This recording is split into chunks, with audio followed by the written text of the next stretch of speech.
नमस्कार. उन्हाळा सुरू झालेला आहे आणि बऱ्याच लोकांचा हा प्रश्न असतो की उन्हाळ्यात दही प्यावं की ताक प्यावं. तर यामध्ये आयुर्वेद काय सांगतो? आयुर्वेदानुसार दही हे जड त्याचबरोबर गुणाने उष्ण सांगितलेले आहे.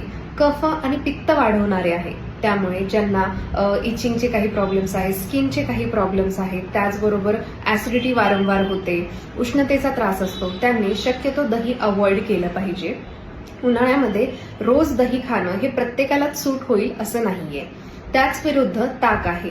ताक हे थंड, पचायला हलकं आणि सोपं आहे. शरीराला थंडावा देणारं, डिहायड्रेशन दूर करणारं आहे. त्यामुळे जी लोक उन्हाळ्यामध्ये भरपूर फ्रीजचं पाणी पितात किंवा कोल्ड्रिंक्सचा, फ्रुटी सारख्या पेयांचा जास्त प्रमाणात वापर करतात, त्यांनी कधीही घरचं ताजं बनवलेलं ताक प्रेफर करावं.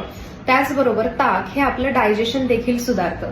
त्यामुळे दह्यापेक्षा ताक हे कधीही बेटर आणि बेस्ट ऑप्शन असेल. त्यामुळे उन्हाळ्यामध्ये तुम्ही तुमचं परफेक्ट ड्रिंक म्हणून ताक प्रेफर करू शकतात.